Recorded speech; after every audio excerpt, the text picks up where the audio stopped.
Alhamdulillah, wa salatu wa salamu ala rasulillah wa ala alihi wa man wala. Amma ba'd. Nous avons abordé le sujet de la culpabilité ou bien le sentiment de la culpabilité. On n'a pas abordé la faute en tant que telle, laquelle faute engendre ce sentiment de culpabilité, mais notre discours était sur ce sentiment, cette émotion intérieure qui est issue de l'infraction, d'un comportement qui n'est pas sain et qui engendre ce sentiment qui peut envahir l'être humain qui s'appelle le sentiment de culpabilité. D'abord, il faudrait souligner un point important. D'abord, l'être humain, il sort au monde innocent. On ne naît pas coupable. On naît, N-A-I, accent circonflexe, T, on est innocent et pas coupable. Il n'y a pas de péché originel. Hein, on n'a pas à assumer une faute qui n'est pas la nôtre. Donc à la base, il y a une immaculée conception universelle. Il y a une présomption d'innocence. Donc ce n'est pas la peine de se sentir coupable pour rien. On est coupable pour quelque chose qu'on a fait objectivement. Et donc, la règle ontologique, c'est que l'homme n'est pas coupable. Il ne devient par accident coupable. Par l'effet de son entrée dans la société, dans l'éducation, etc. Mais naturellement, l'homme est bon. Mais il est prédisposé à commettre le mal. Le sentiment de culpabilité est un indicateur de la moralité de l'être humain. C'est-à-dire que l'homme est un être moral, conscient du bien et du mal. Le symptôme et le critère, c'est ce sentiment de culpabilité qu'on trouve chez tous les êtres humains, y compris les animaux. Les animaux un peu évolués, domestiqués, éduqués, parce que l'animal, il peut être éduqué jusqu'à un certain niveau. Il peut avoir la conscience d'obéir à son maître ou de désobéir à son maître. Donc il y a une notion d'obéissance et de désobéissance. Donc c'est un instinct éthologique, c'est un instinct ontologique et humain. Tous les humains ont ce sentiment de culpabilité parce qu'ils sont des êtres moraux. Sauf qu'ils ne naissent pas coupables. Mais être coupable par rapport à quoi? Et par rapport à qui? Parce qu'on est toujours coupable envers quelque chose, envers surtout une personne. Pour le croyant, puisque son existence dépend du Créateur, de par sa croyance, il sait qu'il est redevable à Dieu et que c'est Dieu qui gère sa vie. Il ne vient pas de nulle part. Il sait que de Dieu il vient et c'est à lui qu'il reviendra. Et donc le premier rapport du croyant, c'est le rapport à l'être transcendant. Et ce sentiment de culpabilité à l'égard de Dieu dépend de beaucoup de facteurs. La qualité de la croyance. Parce que tous les croyants n'ont pas la même qualité, la même perception de Dieu. Tous les croyants n'ont pas la même représentation de ce Dieu. Tout le monde est d'accord que Dieu est unique, il est parfait, il est bon, mais quant à l'intimité du vécu du croyant avec la divinité, il y a de la subjectivité dans la croyance et la représentativité, plutôt la représentation de Dieu, dans l'imaginaire et dans le cœur et dans l'émotion du croyant. Cela dépend de l'amour qu'il a envers Dieu, son attachement à la miséricorde de Dieu. Est-ce qu'il s'agit d'un Dieu arbitraire ou un Dieu juste? Est-ce que c'est un Dieu bon ou bien un Dieu qui est aux aguets, etc. Ça dépend. Et là aussi, en matière de croyance, c'est que le fruit de notre éducation religieuse. Parce que dès le bas âge, parfois on nous présente un Dieu où tout est interdit, il n'y a que Jahannam, il n'y a que l'enfer. et que depuis très longtemps, le paradis a été fermé. Et à quoi bon? Ça veut dire vraiment, c'est le désespoir programmé. Donc, c'est Dieu du paradis ou Dieu de l'enfer? Dans quelle proportion? Personne n'a la balance ou bien le thermomètre pour mesurer le pourcentage de l'inclinaison vers le paradis et le pourcentage de l'inclinaison vers l'enfer. Personne. Donc c'est le croyant qui doit gouverner sa propre vie à travers une représentation qu'il aura de Dieu. Je suis à l'image de ce que se représente de moi mon serviteur. Ah, tu es maître de ton destin, de ta relation avec Dieu. Cela dépend de la place que tu donnes à Dieu dans ton cœur. Un micromètre, 1 mètre, 2 centimètres, une place incommensurable. Et là, les croyants n'ont pas le même accueil de Dieu dans leur cœur. Et donc, quand on dit les croyants, on a tout dit, on n'a rien dit en même temps. Parce que cette relation intime avec Dieu dépend de la singularité de chaque croyant. Et c'est à lui d'organiser cette relation. Et de cette relation dépend le sentiment de culpabilité à l'égard de Dieu.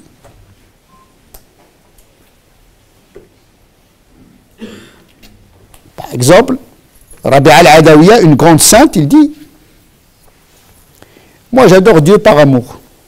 Je ne cherche ni son paradis, ni peur de son enfer. » En réalité, pour elle, et elle a raison. Pourquoi les musulmans cherchent le paradis? Ce n'est pas pour le paradis, c'est parce que le paradis, c'est la voie vers Dieu. Il cherche sa face, dit le Coran, il cherche sa face, il cherche à rencontrer Dieu. Et pour le rencontrer, il faut entrer par la porte de droite. Donc le but pour elle, ça c'est des adjuvants, des motivations psychologiques pour le croyant, pour pouvoir accéder à Dieu. Et il y a des gens qui s'arrêtent à ces plats d'entrée. Ils n'entrent pas dans le plat de résistance, ils restent en train de les amuse-gueules. En vérité, c'est ça. Des petits trucs, etc. Pour elle, c'est Dieu lui-même. C'est la satisfaction, la rencontre de l'absoluité de Dieu. C'est immense comme projet.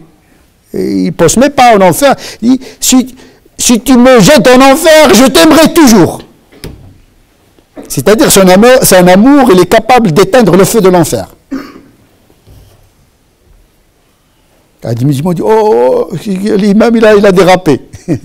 Pas du tout. Il faut lire Ibn Taymiyyah. Et qu'est-ce qu'ils ont dit sur ces choses-là? C'est-à-dire le paradis, l'enfer, on dit, c'est pour les faibles d'une certaine manière. L'homme, par essence, c'est un commerçant. Il ne fait rien sans rien. Donc Dieu l'a pris en considération cet instinct commerçant. Dieu il a acheté les âmes des croyants. Pourtant, il nous a donné les âmes gratuitement. Et puis il les reprend avec un prix. Et pourtant, tout appartient à lui. Parce qu'il sait, il sait que l'homme, il doit avoir des motivations psychologiques, etc., pour pouvoir accéder aux grandes vérités spirituelles. Il ne faut pas s'arrêter à la première étape. Ce n'est qu'une étape. Et donc, effectivement, comment on se représente de Dieu? La première des choses. Deuxième chose, comment on se représente sa loi? Parce que sentiment de culpabilité, c'est par rapport à une norme, par rapport à une loi, par rapport à une transgression d'une loi. Mais avant de penser la loi, il faut penser le législateur d'abord. C'est pas le hukm, c'est pas halal, haram, permis, pas permis qui est essentiel, parce qu'il est en lien avec celui qui a établi le permis. Donc se tromper de Dieu, c'est se tromper d'interprétation et de pratique de sa loi. Pour vous dire qu'une vie religieuse, ça s'organise quand même. Ça se pense. Parce que l'émotion de la culpabilité, elle doit être quelque part rationalisée, intellectualisée, réfléchie. La méditation, la réflexion, il faut réfléchir. L'émotion, c'est important. C'est comme une énergie. Elle peut être explosive comme elle peut être implosive. Explosive, il donne le mouvement. Implosive, c'est l'implosion. C'est la destruction de l'intérieur. Et donc cette énergie, il a besoin d'être orienté par une réflexion sur Dieu, sur ses lois. Parce que ce qui est permis, par exemple, chez les Hanafites, est interdit chez les Shafi'ites, par exemple. Permis ici, interdit là. Et pourtant, c'est la même charia, comme on dit. Donc, il y a des options. Il y a une interprétation de la loi avant même de construire un quelconque sentiment de culpabilité. Pourquoi je vais être coupable devant une loi qui fait l'objet d'une discussion et d'une divergence chez les canonistes et les éthiciens?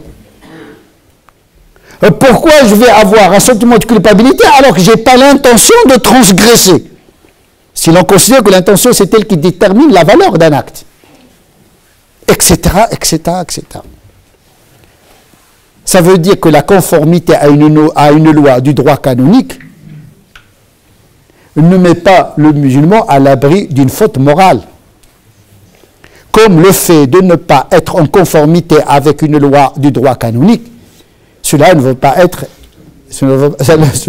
dire qu'on est en porte-à-faux par rapport à la loi de Dieu. Parce que le fiqh, c'est l'œuvre des hommes. Ce qu'on vous dit du Coran, ce sont les hommes qui le disent. Pour relativiser un petit peu les choses et donner aux musulmans une latitude, une marge de manœuvre, de construire un sentiment de culpabilité qui ne l'implose pas de l'intérieur, mais qui lui permet d'avancer. Aussi, le fait d'avoir une lecture de multiplication des interdits affaiblit le sentiment de culpabilité. Si vous élevez votre enfant depuis le bas âge, c'est pas bien, c'est pas bien, c'est pas bien, c'est pas bien, c'est pas bien, vous le vaccinez contre la vertu. Vous affaiblissez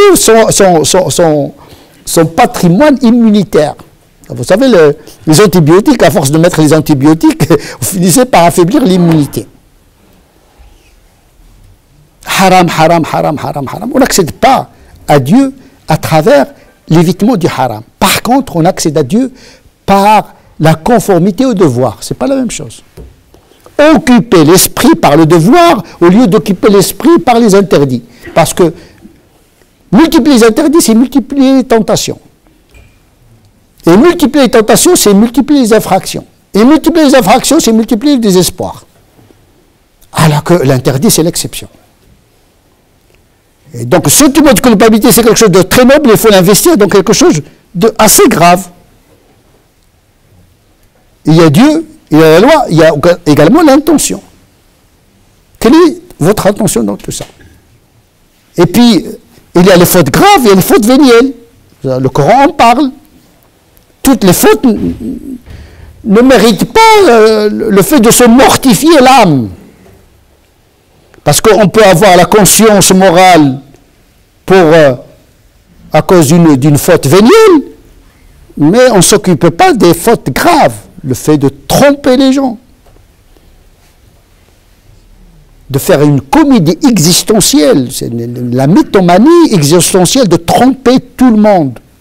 C'est-à-dire une vie qui est construite sur le mensonge. C'est le plus grand, ça s'appelle le nifaq, l'hypocrisie. Se tromper soi-même, tromper les autres, dans une stratégie de vivre dans le mal sous un déguisement de vertu. Et ça, le musulman est invité à examiner sa propre conscience. Ça, personne ne le fait. Ni le canoniste, ni le moraliste, ni le papa, ni les amis. Il n'y a que vous qui êtes capable d'examiner votre propre conscience. Il y a Dieu qui regarde tout. Et donc, le sentiment de culpabilité, attention, c'est une émotion noble. C'est bien d'avoir cette... Parce qu'il y a des gens qui sont effrontés, cyniques, qui transgressent tout. Ils trouvent toujours une justification pour leur transgression. Il y en a beaucoup parmi les musulmans. Ils ne sont jamais coupables. Ils sont en prison. C'est des dealers. Vous leur parlez, mais ce n'est pas de ma faute. C'est la société. C'est comme le jour du jugement dernier, lorsque Dieu va lui dire pourquoi tu as fait ce crime. Ah, c'est la société qui m'a poussé à faire le crime. Est-ce que c'est un argument valable pour Dieu? Et où est-ce qu'elle est ta responsabilité à toi? Assume 20, 30, 40, 50% de ta responsabilité, au moins. Chacun de nous est responsable de sa vie avec des proportions différentes. Mais chacun doit assumer sa part de responsabilité. C'est dans ce segment qu'on doit avoir le sentiment de culpabilité. Le sentiment de culpabilité, ce n'est pas le complexe de la timidité, parce qu'il y a des gens qui sont tellement timides, ils ont honte.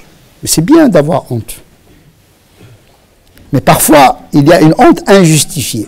Il n'y a pas, en réalité, il n'y a pas de honte à avoir honte. Il y a beaucoup de musulmans qui n'ont pas honte. Il a un masque. Il ne rougit pas. Vous savez, un homme qui ne rougit pas, c'est pas normal. Le prophète, il rougissait tellement timide, tellement... Timide. Quand il est intimidé, il devient rouge, le prophète. Les musulmans disent, en plus du thème basané, il faut qu'on se fasse encore plus rouge pour qu'on le voit, au moins dans les yeux. Il y a un problème chez les musulmans, c'est vrai, on n'a pas le péché originel, mais on n'a pas la vertu originelle non plus. Regardez nos enfants dans les banlieues. Même nos enfants, pourquoi tu as fait ça? Ah, c'est pas de ma faute. On dirait, et beaucoup de musulmans n'ont pas ce sentiment de culpabilité. Ils ne sont coupables de rien. Là, on est tombé dans l'excès. On est passé d'une civilisation qui a le péché originel, qui a un sentiment parfois de culpabilité excessive, à une communauté qui ne sont... Ils ne sont pas du tout le sentiment de culpabilité. J'exagère un petit peu, heureusement que tous les musulmans ne sont pas comme ça. Mais il y a une partie de musulmans qui n'est jamais fautif. Toujours victime. Victime du destin, victime de sa naissance, victime de sa famille, victime de l'école, victime de la société. Bien sûr, tout ça peut concourir à marginaliser une personne. Mais quelle est la part de l'individu? Et donc le sentiment de culpabilité ne doit pas être une justification. L'absence de sentiment de culpabilité ne doit pas être justifié par une deuxième faute. C'est-à-dire justifier la faute. Pour se donner bonne conscience. Il y a beaucoup de musulmans qui veulent se donner bonne conscience, au lieu d'assumer leur part de culpabilité. Et donc être coupable, c'est quelque chose qui se pense également. Je suis coupable où, quand et dans quelle proportion. Et je dois assumer ma part. Si la faute est grave, je dois me repentir. Si je dois rendre à Dieu, je me repens. Et la faute avec Dieu est facilement effaçable, comme on dit. Si j'ai une faute à l'égard de mes proches, de l'environnement, il faut que je répare. Il ne suffit pas d'avoir un sentiment de culpabilité et de dire, alhamdoulilah, j'ai un sentiment de culpabilité, j'ai regretté. Il faut le reconnaître. Il faut le dire. Il faut réparer également. Sinon, ce n'est plus un sentiment de culpabilité, c'est plutôt une posture psychologique. Effectivement, il y a également, à côté de cela, la timidité qui peut être vraiment un handicap pour beaucoup de gens, qui est un complexe d'infériorité, des gens qui pensent qu'ils ne valent rien, ils ont été éduqués dans un environnement qui les dévalorise. C'est catastrophique pour beaucoup de nos enfants quand ils grandissent dans un milieu où ils ne sont pas valorisés. Et parfois la société elle-même, elle contribue. Vous êtes nuls, vous êtes etc. Et donc ils grandissent avec ce complexe de culpabilité existentielle. On est coupable totalement de ce que nous sommes. Au lieu de les aider à chercher en eux ce qui pourrait être bénéfique pour eux et pour toute la société. Et on revient à la question du point de départ. Culpabilité à l'égard de Dieu, culpabilité à l'égard des hommes. Il faut respecter les conventions, on est coupable. Parce qu'il y a des musulmans, ils disent de toute façon, je n'ai de compte à rendre qu'à Dieu. Moi, la société française, ce n'est pas les lois de Dieu. Ah bon? Signer le contrat de citoyenneté, de vivre dans une société, le respect des contrats, ce n'est pas une loi de Dieu. Personne ne vous oblige à être français, personne ne vous oblige à rester en France, personne ne vous oblige. Mais quand vous êtes, même dans la jungle, quand vous entrez dans la jungle, vous devez respecter les territoires du lion, de la gazelle. Même la jungle a ses codes, a ses lois. Et c'est ces lois, c'est Dieu qui les a mis dans l'animal. Tout appartient à Dieu. La France, respecter Dieu, c'est respecter l'environnement où on vit. Et oui, il faut avoir le sentiment de culpabilité quand on est en porte-à-faux par rapport à une loi, par exemple, on ne respecte pas, on ne paie pas les impôts. Ne pas payer les impôts, il faut avoir un sentiment de culpabilité. Vous trichez. Oh, c'est pas Dieu qui nous a demandé, mais il vous a demandé de participer à l'avenir de propres enfants parce que les impôts que vous payez, c'est pour vos enfants. C'est pour les malades, c'est pour les écoles, c'est pour la solidarité. Il y a même les Hanafites qui disent que zakat, on peut le donner à des non-musulmans. La zakat, on peut la donner à des non-musulmans. Zakat le fitr, on peut la donner également à des musulmans. C'est pas la loi de Dieu, ça, d'une certaine manière. En tout cas, c'est une lecture qui se rapproche à celle d'un Dieu disponible à tout le monde, bon à l'égard de tout le monde. Quant au fait de dire, de toute façon, ce ne sont pas des musulmans, et que sont voués à l'enfer, d'abord, ce n'est pas ton affaire. Dieu, il a rendu l'au-delà invisible. C'est pour ne pas te permettre de te mettre à sa place, déjà. Même le prophète ne sait pas, ça c'est l'affaire de Dieu, on fait confiance à sa miséricorde, puisqu'il l'a donné à tout le monde. Même Iblis, quand il voit la distribution gratuite de la miséricorde, il lève son cou, peut-être il va en tirer profit. Et oui, bien sûr, Dieu il est juste, on a des comptes à rendre à Dieu, tout ça c'est vrai, c'est dans le Coran, etc. Mais il n'y a pas que ça. Il n'y a pas que ça. Il y a surtout la miséricorde d'Allah subhanahu wa ta'ala. Donc dire, voilà, c'est parce qu'il n'est pas musulman, de toute façon, je peux me permettre de le faire entrer en enfer maintenant. Je lui vole l'argent, etc. Donc, on prend la place de Dieu. Alors que Dieu nous demande d'être il